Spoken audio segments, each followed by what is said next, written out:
नमस्कार. सवय आहे, एकदा पाहुणा आला, दोनदा आला, तिसऱ्यांदा आला की त्याची काय सवय आहे, काय खोड आहे ते तुम्हाला माहीत झालेलं आहे. त्यामुळं पहिल्याच नमस्कारला सर्वांनी भरभरून नमस्कार प्रतिसाद दिलात, धन्यवाद. सवय चांगली आहे. आज ऐकायला येतं ना का माईक धरायला पाहिजे असा धरू. महाराष्ट्र शासनाच्या वतीनं संस्कार शिबिरांचं आयोजन केलं गेलं आणि या संस्कार शिबिरांच्या मध्ये जिल्ह्यातल्या 100-150 शाळा आहेत. तशी विभागणी केली तर तालुक्याला 10-12 शाळा निवडल्या जातात. त्या 10-12 शाळांमधली अशी एक शाळा जिथं विद्यार्थ्यांच्या कल्याणासाठी, सर्वांगीण विकासासाठी मुख्याध्यापिका आणि त्यांचा सर्व स्टाफ नेहमी मनापासून राबत असतो.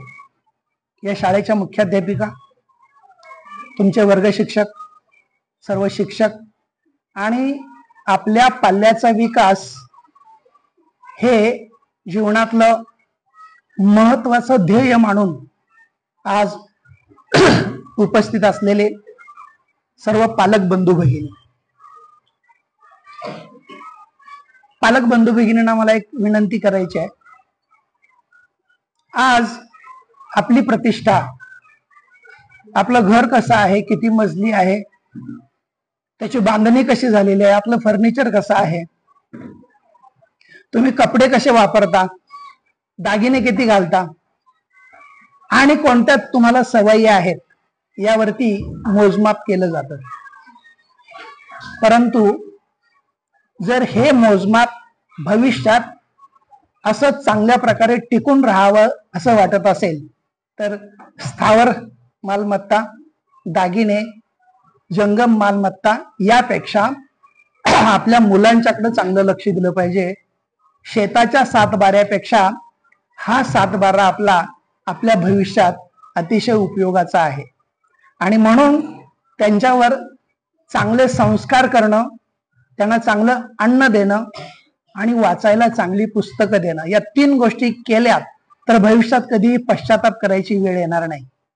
माणसं घडतात ती पुस्तकं वाचून घडतात, निसर्ग वाचून घडतात, माणसं वाचून घडतात.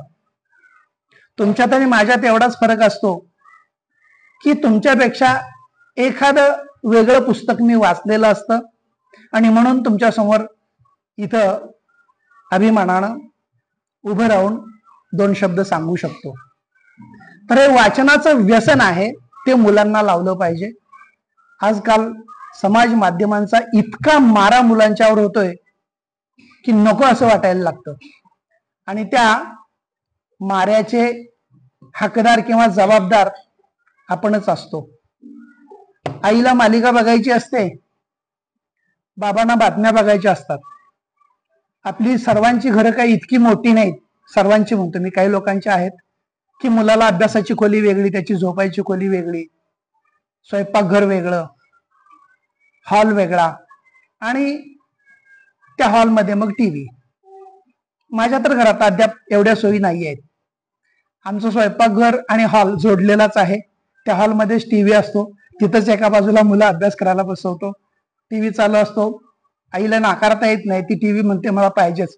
मनोरंजनाचं साधन तिला काही नाही, तिला वेगळी खोली अजून मला करता आलेली नाही, तिच्यासाठी वेगळी खोली मी करेन. त्यावेळेला माझ्या मुलांचा प्रश्न मिटलेला असेल. ती टीव्ही बघत बसेल, मुलं अभ्यास करत बसतील.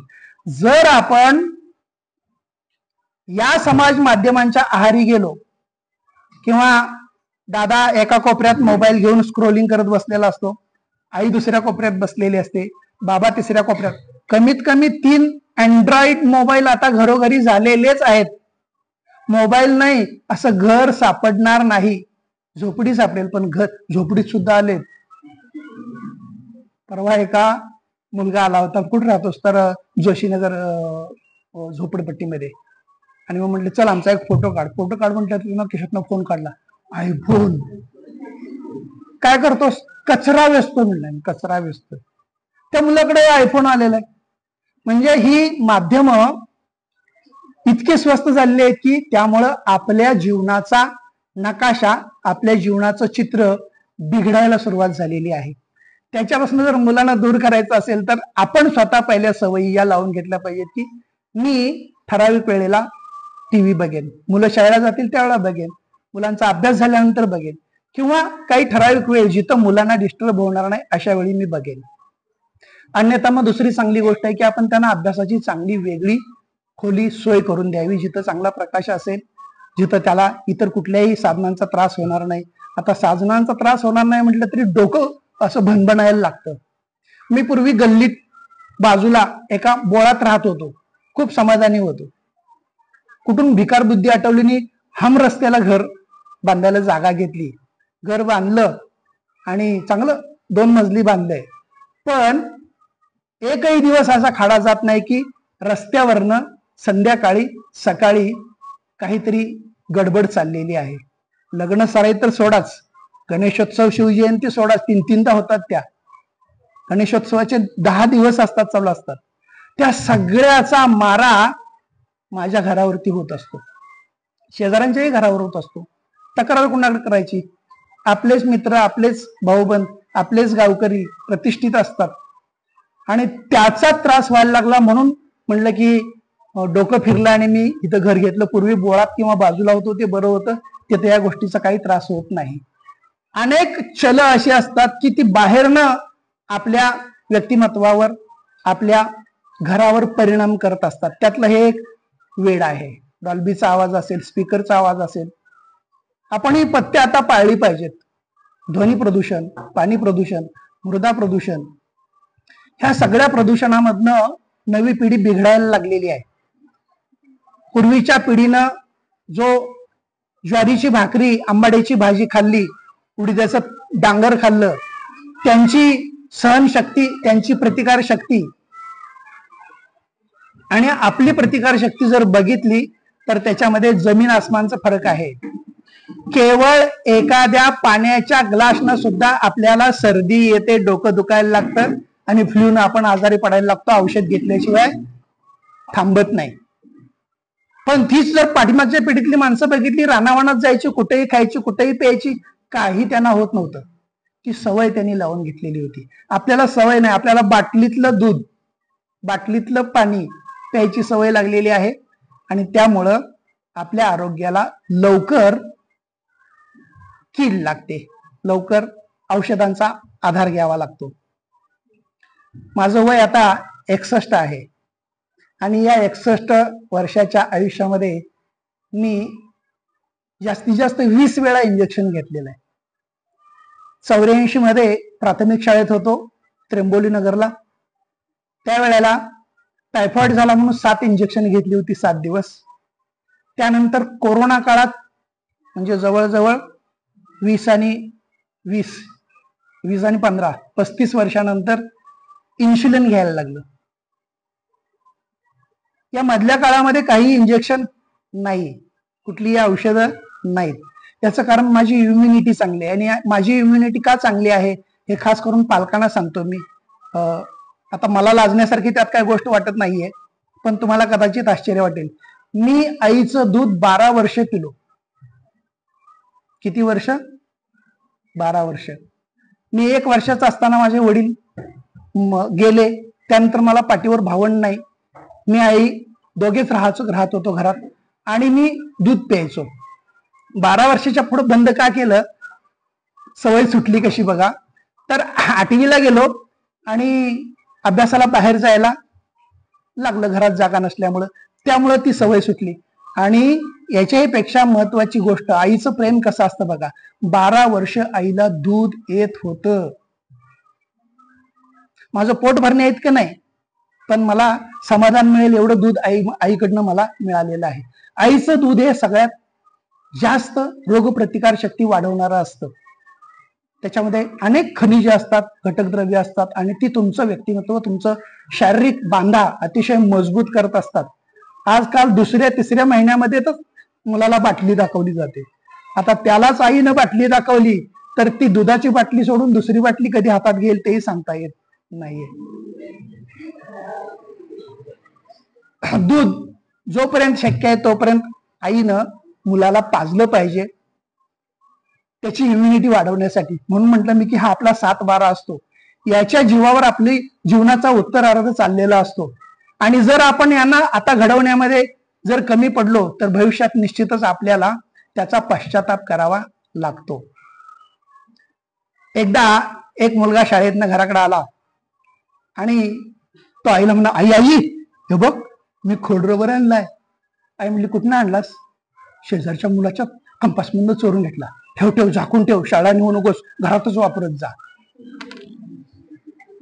पुन्हा दुसऱ्या वेळा आणखी आठवड्याने काय तो मुलगा आला आणि म्हणला, आई हे बघ मी पेन आणलाय सुंदर. कुठनं आणलास? त्या पलीकडच्या मुलाच्या दप्तरात होता, तुम्ही काढून घेतला. ठेव ठेव, घरातच वापर, शाळेकडे नेऊ नकोस. हा मुलगा शाळा शिकला, मोठा झाला आणि मोठा झाल्यानंतर एका गंभीर दरोड्याच्या प्रकरणामध्ये त्याला पकडलं आणि आई धाय मोकलून रडायला लागली. तो त्याला जेलमध्ये नेत होते आणि त्याला ती कानपाडीत मारायला लागली. कसं काम केलंस र वाद्या, माझ्या सगळ्या घराण्याची आबरू बुडवलीस. त्यानं हात तसाच पकडला आईचा आणि आईला म्हटलं, आई मी ज्या वेळेला दुसरीच्या वर्गात असताना शेजारच्या मुलाचा खोडरबर चोरून घेऊन आला होतो तेव्हा जर हा चपाटा लावला असतास तर मला पुढे अशी चोरीची सवय लागली नसती आणि आजचा दिवस तुला बघायला मिळाला नसता. बरंच विद्यार्थ्यांचं व्यक्तिमत्व पालकांच्या आणि घरातल्या माणसांच्या संस्कारावरती, सवयीवरती अवलंबून असतं. आपल्याला ज्या सवयी असतात त्याच मुलांना लागतात. पालक आणि घरातली मोठी भावंड जर पुस्तक घेऊन वाचायला बसली तर एक दिवस मुलं बघतील, 2 दिवस बघतील, तिसऱ्या दिवशी काही का असाना पुस्तक नाही मिळालं तर एखादा कागद घेऊन ती वाचायचा प्रयत्न करतील. पण आई जर मोबाईलमध्ये आणि टीव्ही मध्ये गुंतलेली असेल तर मात्र मुलं त्याच सवयी मागतील आणि आईकडे मोबाईल मागायला लागतील. अशाच खाण्यापिण्याच्या सवयी असतात. अरे पेप्सीवाला आलाय. आलाय होय, हे घे 2 रुपये, तुला एक आणि मला एक. बाळ पेप्सी खाऊ नये, त्याच्यापेक्षा चांगली तुला गुडदाणी करून देते मी, किंवा घरात सरबत करून देते लिंबाचं साखरेचं. हे ज्यावेळेला आपण त्याला सांगायला लागू, त्याच्यावर संस्कार करायला लागू, त्यावेळेला ते हळूहळू पहिल्यांदा स्वीकारेल असं नाही. एकदा, 2दा, 3दा त्याला समजावं लागेल, सांगावं लागेल आणि त्याला त्याच्या मनाला जेव्हा पटेल त्यावेळेला त्याला ती सवय लागेल की बाहेरचं काही खायचं नाही की ज्यामुळे आपलं आरोग्य बिघडतं. मॅडमनी सांगितलं ती अतिशय 100% खरी गोष्ट आहे. लेक्चर मधल्या बऱ्याचशा गोष्टी त्यांनी सांगितल्या. सवय म्हणजे काय? सवय म्हणजे काय? एक जणांना फक्त एका वाक्यात सांगायचं, ही पण सवय लावून घ्या. विचारलेल्या प्रश्नाला उत्तर द्यायचं आणि उभं राहायचं पटकन. कुणीतरी एक जण, सवय म्हणजे काय? हा सांग बा. रोज अभ्यास करणे ही एक सवय झाली. एखादी गोष्ट सतत सातत्यानं करत राहणं म्हणजे सवय. त्यातली एक सवय त्यानं सांगितली की अभ्यास ही सवय आहे. आता या सवयीमध्ये पुन्हा 2 प्रकार पडतात. चांगली सवय सांगितली त्यानं, अभ्यास करणं ही चांगली सवय आहे, पण तेच त्याच्याऐवजी कुठेही जाईल तिथं, वर्गात, घरात, दारात, सभागृहात, कार्यक्रमात उगाच तोंडात वोट घालायचं आणि नख कुरतडायचं, ही पण सवयच आहे. कारण काय आहे इथपर्यंत आपण आज जाऊ शकत नाही, कारण खूप आहेत त्याला. कारण आपल्याकडे वेळ मर्यादित आहे आणि आपण कमी वेळेमध्ये अधिकाधिक आपल्या विषयापर्यंत पोहोचायचा प्रयत्न करणार आहोत. विद्यार्थी मित्र हो, ज्या सवयीमुळं तुमच्या स्वतःच्या शरीराला, मनाला, तुमच्या घरातल्या लोकांच्या शरीराला, मनाला, तुमच्या सहवासातल्या मित्र परिवाराला आणि समाजातल्या लोकांना इजा होत नाही, ज्या सवयीमुळं शरीराला किंवा मनाला इजा होत नाही ती सवय चांगली. पण ज्या सवयीमुळं तुमच्या परिवाराच्या, मित्रांच्या, समाजाच्या मनाला आणि शरीराला वेदना होतात, त्याचं नुकसान होतं, ती जी सवय असेल ती वाईट सवय. आता चांगल्या सवयी आणि वाईट सवयी तुम्ही एकदा ओळखायला शिकलात की मग कोणत्या लावून घ्यायच्या आणि कोणत्या टाकायच्या याच्याबद्दल तुमचं अतिशय चांगल्या प्रकारचं मत तयार होईल. सवयी केवळ शारीरिक नसतात, काही वैचारिक सवयी असतात, काही वर्तनात्मक सवयी असतात आणि काही अबोध सवयी असतात. या सगळ्या प्रकारच्या सवयीचं वर्गीकरण आपण चांगल्या आणि वाईट सवयीमध्ये करू शकतो. अभ्यास करणं चांगलं आहे का वाईट आहे? चांगलं आहे. शंका विचारणं चांगलं आहे का वाईट आहे? मदत करणं चांगलं आहे का वाईट आहे? खरं बोलणं चांगलं आहे का वाईट आहे? एखाद्याला वाईट कामापासून परावृत्त करणं चांगलं आहे का वाईट आहे? बचत करणं चांगलं आहे का वाईट आहे? काटकसर करणं चांगलं आहे का वाईट आहे? मग आता चांगलं चांगलं म्हणतात, यातल्या आपल्याकडे ज्या नसतील त्या सवयी तुम्ही आजपासून लावून घ्यायचा प्रयत्न करा. लगेच सर गेले आणि इंजेक्शन दिल्याबरोबर ताप उतरला अशी सवय लागणार नाही. सवय एखादी जर लागायची असेल तर असं विज्ञान किंवा शास्त्र म्हणतं की कमीत कमी 90 दिवस तुम्ही तो प्रयत्न केला पाहिजे. पाडव्याच्या दिवशी व्यायामाची प्रतिज्ञा केली, संकल्प केला, तर तो तुम्ही 90 दिवस पाळला तर तुम्हाला पुढे ती सवय चांगली लागू शकते. 1-2 दिवस आज राहू दे की कशाला, काय होतं, 1 दिवस नाही केला तर म्हटलं की बिघडलं. पण 90 दिवस असा त्याचा पिरियड आहे की तोपर्यंत तुम्ही सातत्यानं काम एखादं केलं तर ती तुम्हाला सवय लागू शकते. खोटं बोलणं, नको ती वस्तू खाणं पिणं, खोड्या करणं, शाळेत शिकत असताना शाळेतल्या अध्यापकांच्याकडं, शिक्षकांच्याकडं, शैक्षणिक साधनांच्याकडे लक्ष नाही देता खिडकीतनं बाहेर डोकावणं, गल्लीतनं वरात यायचा अवकाश की हा जीन आणि टी शर्ट घालून धनक धनक धनक धनक बाहेर पडलाच. सवय चांगली आहे का वाईट आहे? मी अगोदर करतो आणि मग सांगतो बरं का. माझ्या 3 मुलांची लग्न झाली. मी एकाही लग्नामध्ये घरामध्ये स्पीकर लावलेलं नाही. कुणालाही शेजाऱ्याला विचारून बघा. मग म्हणाल तुम्ही एकट्याने लावला म्हणून काय सगळं गाव लावायचं बंद होते. सुरुवात कुणीतरी करायला पाहिजे ना चांगल्या गोष्टीची. आणि आपल्याला माहित आहे, ज्याला माहित नाही तो राहू दे, तो काही करेल, पण आपल्याला माहित आहे त्यामुळे ध्वनी प्रदूषण होतं. आपण ती गोष्ट टाळायचा प्रयत्न केला पाहिजे. हळूहळू अनुकरण करत जातील. आता माझ्या 4 मित्रांनी ही सवय लावून घेतली. आपल्या घरात कार्य असलं की कुठल्याही प्रकारचा डॉल्बी किंवा स्टिरिओ बॉक्स स्पीकर लावायचा नाही. हळूहळू प्रबोधन होत जाईल, कारण चांगल्या गोष्टी पसरायला वेळ लागतो, वाईट गोष्ट लगेच. एका रात्रीत सगळ्या गल्लीत यात्रेच्या दिवशी डिजिटल लागतात बघा. वाघ, धान्या वाघ आणि कोण एकच नेता, भरपूर असतात. ते डिजिटल हे सुद्धा प्रदूषण आहे, विचारांचं प्रदूषण आहे आणि आपल्या वातावरणातलंही प्रदूषण आहे. ते ज्या प्लॅस्टिक पासून बनतं ते प्लॅस्टिक आरोग्याला घातक आहे. आणि किती 16,000 वर्ष सांगितलेले आहेत त्याचं आयुष्य, त्याचं विघटन होत नाही म्हणे, ते तसंच पडून राहतं आणि त्यातनं किरणोत्सार होत राहतो. याच्यामुळं आज नको ते आजार आपल्याला जडायला लागलेले आहेत. नको इतके त्वचा विकाराचे पेशंट तयार झाले आहेत किरणोत्सार झाल्यामुळं.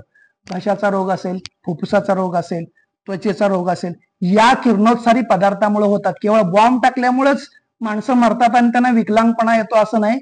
या प्लॅस्टिक मुळे सुद्धा तुमच्या जीवनावर घातक परिणाम होत असतात. ती सवय आपण सोडायचा प्रयत्न केला पाहिजे. प्रयत्न करायला सुरुवात करा, संकल्प करा. हळूहळू तुम्ही करत जाल, तुमच्या बरोबर लोक येतील आणि आपोआप प्रबोधन होईल. याला सगळ्यात कारणीभूत असतात ते राजकीय पुढारी असतात. त्यांना मतं पाहिजे असतात, मिरवायचं असतं आणि लोकांच्या मध्ये आपली इमेज तयार करायची असतात. म्हणून तरुण वर्गाला, विद्यार्थी वर्गाला साधारण ज्युनियरच्या आकर्षित करतात, पैसे देतात, पार्ट्या देतात.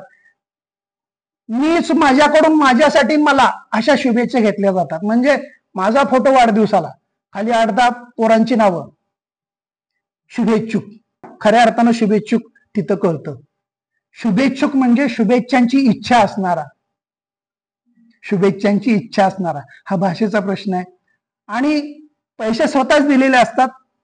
फोटो तेवढे लावा, पोस्टर छापून आणा, ते चौकात लावा, लावून झालं की अमुक ठिकाणी जेवायला जावा, पाहिजे ते घ्या, तिथं पलीकडे बार पण आहे. मुलांना तेच पाहिजे असतं ना, सुरुवातीच्या काळामध्ये तेच पाहिजे असतं. नाविन्याचं आकर्षण असतं, नवीन गोष्ट दिसली की ती काय आहे काय आहे काय बघायची उत्सुकता असते, आणि त्यातनं मग हळूहळू व्यसनाला सुरुवात होते. पहिल्यांदा बघा, उत्सुकता म्हणून ते काय असेल काय असेल ते जरासं घेतलं तर काय होत असेल असं वाटायला लागतं. त्यानंतर काही लोक अनुकरण करतात दुसऱ्याचं, तो करतोय ना मग आपण करून बघूया की काय होतंय, ते अनुकरण करायला लागतो. काही वेळा जीवनामध्ये अपयश येतं, निराशा येते, वैफल्यग्रस्तता येते, आणि एखादा मित्र म्हणतो चल तुला मी औषध देतो, चित्रपटात वगैरे बघतो आपण, आणि मग तो अनुकरण करतात, मग तो औषध चित्रपटात दाखवतात, औषध ते देतो, आणि हळूहळू त्याला त्याची सवय व्हायला लागते. आपलेच, आपल्या जवळचे, आपले हितचिंतक आपल्याला अशा पद्धतीनं या सवयींकडं ओढतात. कधी नैराश्य आलं, वैफल्यग्रस्तता आली, किंवा नकारात्मकता आपल्याकडे आली की आपण डिप्रेशन मध्ये गेलेलो असतो, आधी स्वस्त एकटेच बसलेलो असतो, काय करावं सुचत नाहीये, अशा वेळेला बरोबर हे लोक शोधतात, कारण त्यांना एखादा पार्टनर हवा असतो. एकट्याला पिण्यात मजा नाही असं वाटतं, बरोबर असला की चीअर्स करून जी मजा येते ती एकट्यानं पिण्यात नाही असं त्यांना वाटायला लागतं. आता या सवयी ज्या आहेत, जोपर्यंत बाह्य मनानं स्वीकारलेल्या आहेत तोपर्यंत काही बिघडत नाही, पण बाह्य मनाच्या आत एक आपलं अंतर्मन असतं, त्या अंतर्मनामध्ये जर या सवयींची नोंद झाली तर हळूहळू त्या सवयीचं व्यसनात रूपांतर व्हायला वेळ लागत नाही. आता सवयी आणि व्यसन, सवयी चांगल्या असतात, सवयी वाईट असतात. ज्या वाईट सवय असतात त्याच्यामध्ये काही व्यसनं असतात. वाढतात कशी ही व्यसनं? ईर्ष्या, तो एक पुडी खातो ना दिवसाला, मी 3 पुड्या खातो, ईर्ष्या, व्यसन वाढलं. ती पुडी खाल्ल्यावर काहीतरी आत बरंच गुदगुल्या होतात, तोंडामध्ये अशी लाळ येते, चला आनंद मिळाला त्याला. पण तुझ्या आनंदामुळं शेजाऱ्यांची घरं खराब होतात, रस्ता खराब होतो,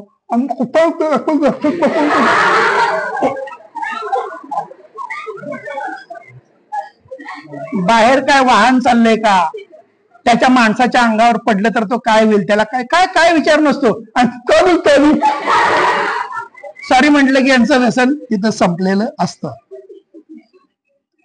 खुन्नस म्हणून काही व्यसनं लागतात. खुन्नस म्हणजे कशी असते, त्याला क्रोध येतो, राग येतो, त्यावेळा तो राग शमवायचा असतो, आणि तो राग शमला नाही तर निश्चित रूपानं व्यसनाकडे माणसं वळतात. कुठेतरी आत्मिक समाधान शोधायचा प्रयत्न करत असतात. मग जर चांगल्या सवयी नसतील, वाचनाची सवय नसेल, बोलण्याची सवय नसेल, तर तो तिकडे वळायला लागतो. आपलं मन म्हणजे उकिरडा नाही, त्या चांगल्या गोष्टी ठेवा, ते हाल येतो. हे वर्ग कसा सजवलेला आहे, आल्याबरोबर प्रसन्न वाटतं, बघा सगळ्या चांगल्या चांगल्या गोष्टी इथं मांडलेल्या आहेत. बोलणाऱ्याच्या मनामध्ये उत्साह निर्माण होतो, शिकणाऱ्याच्या मनामध्ये उत्साह निर्माण होतो, ऐकणाऱ्याच्या मनामध्ये उत्साह निर्माण होतो. हे जर एखाद्या अडगळीच्या खोलीमध्ये मला नेऊन उभं केलं तर मी म्हणेन किती वेळ आहे बोलायला, 40 मिनिटं, आज जरा घाई आहे मला, मी एक 10 मिनिटात आटोपतो आणि जातो. पण चांगलं वातावरण असेल तर समोरचे लोक जोपर्यंत ऐकतात तोपर्यंत मी बोलेन. वातावरणाचा परिणाम होतो आणि आपल्याला अशा चांगल्या सवयी लागतात. एकटेपणामध्ये जास्त सवयी जडण्याचा काळ असतो किंवा जास्त फ्रिक्वेन्सी असते एकटेपणामध्ये, म्हणून एकटं कधी राहायचं नाही आणि मनाचा उकिरडा करू द्यायचा नाही. मनात गोष्टी साचवून ठेवायच्या नाहीत. सकाळी मराठीच्या तासाला तुम्हाला आलेली शंका तुम्ही मराठीच्या तासालाच विचारायची, विचारू का नको, पोरं काय म्हणतील, मुली काय म्हणतील, याला अजून एवढं कळत नाही म्हणतील. अरे सगळ्यांनाच कळालेलं नसतं ते, तुम्ही विचारलं तर बरं वाटतं सगळ्यांना, अरे मला पण हे पाहिजे होतं, बरं झालं त्यानं विचारलं. ती मराठीची शंका घेऊन 8व्या तासापर्यंत वर्गात बसू नका, आणि ती शंका तशीच घेऊन घराकडे पण जाऊ नका. मग घराची शाळा होती आणि शाळेचं घर होतं. शाळेतल्या गोष्टी शाळेत, घरातल्या गोष्टी घरात. एकटेपणा स्वीकारायचा नाही.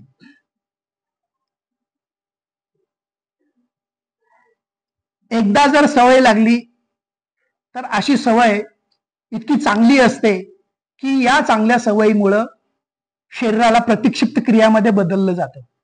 अनेकदा बघा, टीव्हीवर वगैरे दाखवतात, कीर्तनाचे कार्यक्रम असतात, कीर्तन चाललेले असतं, महाराज चांगल्या पद्धतीनं विवेचन करत असतात, चांगले विचार करायचा प्रयत्न करत असतात आणि पाठीमागे एखादी आजी कापसाच्या तो पेळू घेऊन त्याच्या छोट्या छोट्या वाती बनवत असते. ती बनवत असते वाती, पण तिचं लक्ष मात्र समोर काय महाराज सांगतायत त्याच्याकडे असतं. ही शरीराला सवय तिनं लावलेली आहे की कापूस घ्यायचा, वात वळायची, ठेवायची, 21 झाल्या तिची गट्टी करायची. ते आपोआप घडत असतं. प्रतिक्षिप्त क्रिया जशा आपोआप घडतात. झोपेमध्ये सुद्धा आपल्याला कोणी काटा टोचला तर आपला पाय पटकन मागे येतो, एखादी मेणबत्ती तुमच्या बोटाजवळ नेली तर हात मागे जातो. प्रतिक्षिप्त क्रिया असतात. तशी व्यसनं सुद्धा प्रतिक्षिप्त होतात. जर तुम्ही चांगल्या सवयी लावून घेतल्या तर नक्कीच तुम्हाला म्हणतात की तिकडे जाऊ नकोस बा, धोका आहे, ते तुला चांगलं नाही आहे, तुझ्या फायद्याचं नाही आहे, तुझं व्यक्तिमत्व त्यामुळं बिघडणार आहे. आणि विशेषतः अशी व्यसनं लागायचा काळ म्हणजे 16 ते 24 या वयात असतो. या वयात लागलेली व्यसनं सहजासहजी आणि लवकर सुटत नाही, त्यासाठी खास प्रयत्न करावे लागतात. 16 वर्षापर्यंत दबावानं, भीतीनं एखादं लागलेलं व्यसन सुटू शकतं मुलाचं. 24 वर्षानंतर प्रौढ होतात माणसं, त्यावेळेला भीतीनं, लाजेनं काय वेळा व्यसनं बंद सुटतात किंवा ते चोरून करतात. पण 16 आणि 24 या गटात बेधडक असतात, कोणाची पर्वा नसते. अगदी एखादं वासरू कानात वारा शिरल्यावर जसं रानातनं उंडरत जावं तशा प्रकारे हा वयोगट असतो. आणि या वयोगटात तुम्ही स्वतःला जास्त जपायची गरज असते.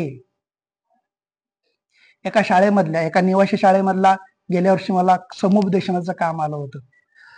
काय झालं होतं, त्या वर्गातली मुलं वर्गात गेले की पेंगुळलेली दिसायची, कधी डोळे झाकायची, झोपायची सुद्धा. आणि मग ती का असं करतात, मी म्हटलं काही एका दिवसात होणार नाही, मला काही दिवस द्या. मी 3 दिवस निरीक्षण केलं, हॉस्टेलचं निरीक्षण केलं, 3 दिवस दिले त्यांच्यासाठी. तेव्हा मला असं आढळलं की ती मुलं आपल्या हॉस्टेलवर असताना काही नशिले पदार्थ सेवन करत होती, ग्रुपनं. एकट्यानं कधी हे काम होत नाही. एकट्यानं मनात इच्छा निर्माण होते पण करायचं धाडस होत नाही. मग एखाद्या मित्राला घेऊन किंवा मोठ्या मुलाला घेऊन हे असं काम केलं जातं, तशी ती मुलं करत होती. आणि मग 4थ्या दिवशी म्हटलं बोलू आता मुलांना, सगळ्या मुलांना बोलवलं, त्यांना सांगितलं समजावून सगळं. आणि मग त्यातल्या जवळजवळ 30 ते 35% मुलांनी कबूल दिली की आम्हाला ती सवय आहे. मग त्याच्यापासून काय फायदा झाला, काय तोटा झाला? फायदे कमी, तोटेच जास्त होते, ते मुलांनीच सांगितले.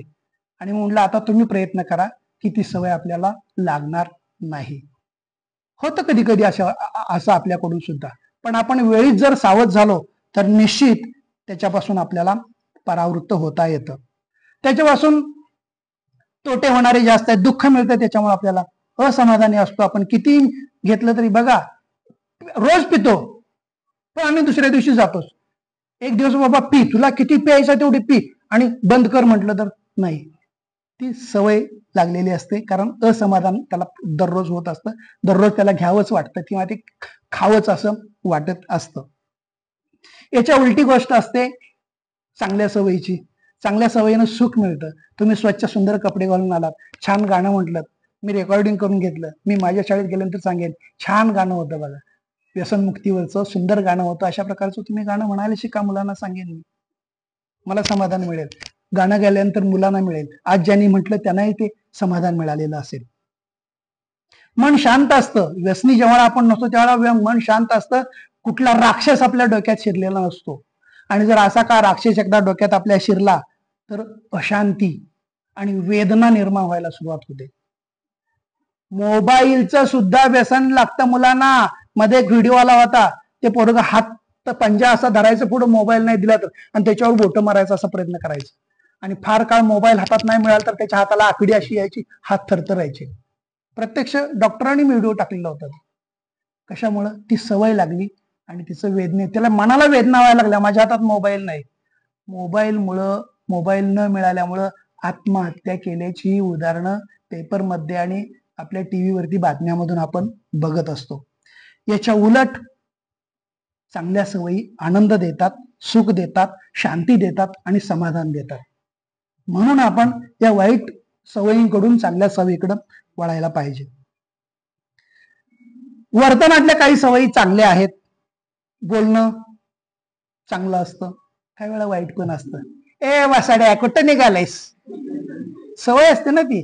कोण आहे समोर बघितलं जात नाही, मागं कोण आपले ते बघितलं जात नाही, किंवा मुलं बापाचं नाव घेऊन बोलवतात एकमेकाच्या.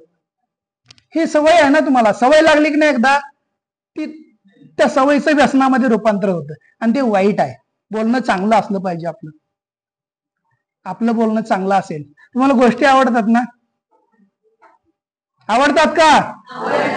होय तर म्हणा, नाही तर म्हणा ना. मग आवडतात. छोटी गोष्ट सांगतो, जेवढं संक्षिप्त होईल तेवढं मी सांगतो. एका जंगलामध्ये एक झाड होतं वडाचं, त्याच्यावरती एक पोपटाचं कुटुंब राहत होतं. 2 पिलं होती. अचानक त्या पोपटाला शिकाऱ्यांनी पकडून नेलं. ती पिलं धडपडत घरट्याच्या बाहेर आली, ढोलीच्या बाहेर. त्या फांदीवरनं एक पिलू डाव्या बाजूला रस्त्याच्या पडलं, दुसरं पिलू उजव्या बाजूला पडलं.